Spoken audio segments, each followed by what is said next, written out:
کابینہ کا اجلاس تھا۔ ADC نے پوچھا، سر اجلاس میں چائے سرو کی جائے یا کافی؟ چونک کر سر اٹھایا اور سخت لہجے میں فرمایا، یہ لوگ گھروں سے چائے کافی پی کر نہیں آئیں گے؟ ADC گھبرا گیا۔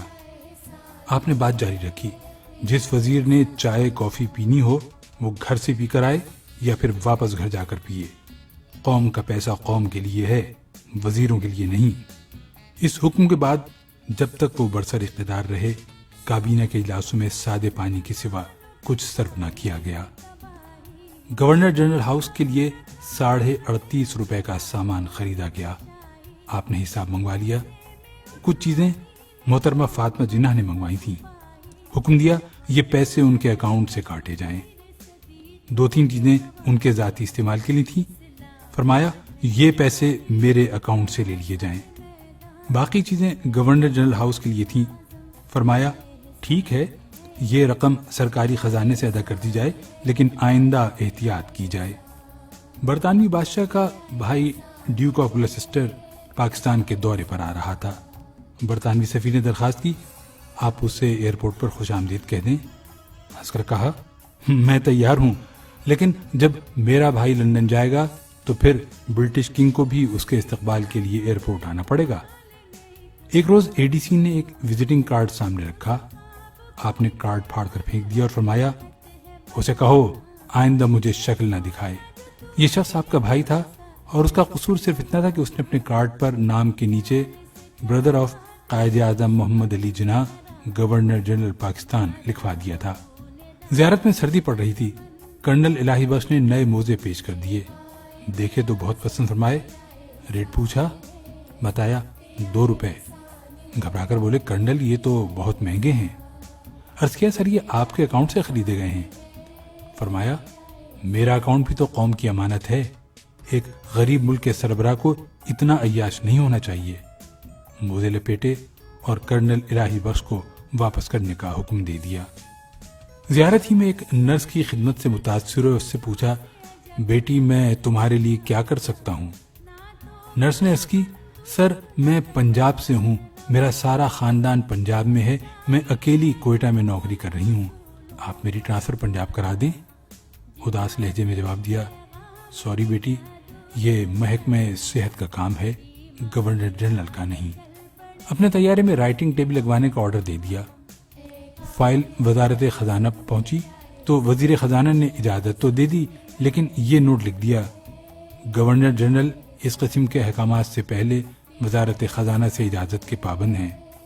آپ کو معلوم ہوا تو وزارت خزانہ سے تحریری معذرت کی اور اپنا حکم منسوخ کر دیا۔ اور رہا پھاٹک والا قصہ تو کون نہیں جانتا۔ گل حسن نے آپ کی گاڑی گزارنے کے لیے ریلوے کا پھاٹک کھلوا دیا۔ آپ کا چہرہ غصے سے سرخ ہو گیا، پھاٹک بند کرانے کا حکم دیا اور فرمایا، اگر میں ہی قانون کی پابندی نہیں کروں گا تو پھر کون کرے گا؟ یہ آج سے 65 برس پہلے کا پاکستان تھا، وہ پاکستان جس کے سربراہ محمد علی جناح تھے۔ لیکن پھر ہم ترقی کرتے کرتے اس پاکستان میں آ گئے جس میں پھاٹک تو ایک طرف رہے، سربراہ مملکت کے آنے سے 1 گھنٹہ پہلے سڑکوں کے تمام سگنل بند کر دیے جاتے ہیں، دونوں طرف ٹریفک روک دی جاتی ہے، اور جب تک شاہی سواری نہیں گزرتی ٹریفک کھلتی ہے اور نہ ہی اشارے، جس میں سربراہ مملکت وزارت خزانہ کی اجازت کے بغیر جلسوں میں 50 کروڑ روپے کا اعلان کر دیتے ہیں۔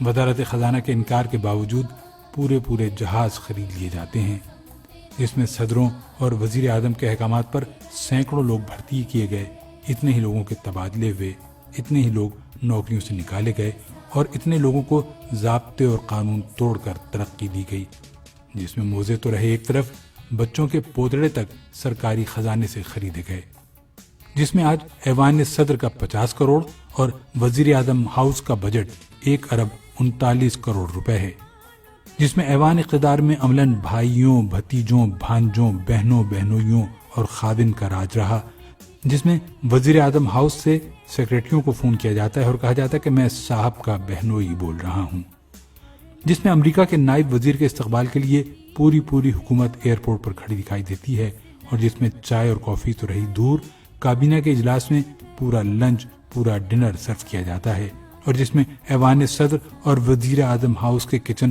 ہر سال کروڑوں روپے دھواں بنا دیتے ہیں۔ یہ پاکستان کی وہ ترقی یافتہ شکل ہے جس میں اس وقت 18 کروڑ غریب لوگ رہ رہے ہیں۔ جب Quaid Azam governor general house سے نکلتے تھے تو ان کے ساتھ پولیس کی صرف ایک گاڑی ہوتی تھی۔ اس گاڑی میں صرف ایک انسپکٹر ہوتا تھا اور وہ بھی غیر مسلم تھا۔ اور یہ وہ وقت تھا جب گاندھی قتل ہو چکے تھے اور قائد اعظم کی جان کو سخت خطرہ تھا۔ قائد اعظم اس خطرے کے باوجود سیکیورٹی کے بغیر روز کھلی ہوا میں سیر کرتے تھے، لیکن آج کے پاکستان میں سربراہ مملکت ماڈرن بلٹ پروف گاڑیوں، ماہر سیکیورٹی گارڈز اور انتہائی تربیت یافتہ کمانڈوز کے بغیر 10 کلومیٹر کا فاصلہ طے نہیں کر سکتے۔ ہم اس ملک میں مساوات رائج نہیں کر سکے، ہم اسے ایک خوددار، باوقار اور ایماندار قیادت بھی نہیں دے سکے۔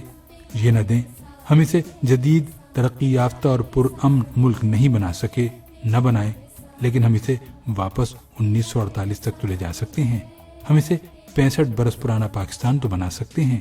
کوئی ہے جو ہم سے یہ ترقی، یہ خوشحالی اور یہ عروج لے لے اور ہمیں ہمارا پسماندہ، غریب اور غیر ترقی یافتہ پاکستان واپس کر دے، جو ہمیں قائد اعظم کا پاکستان واپس کر دے کہ اس ملک کے 18 کروڑ عوام کو 2012 کے بجائے 1948 کا پاکستان چاہیے۔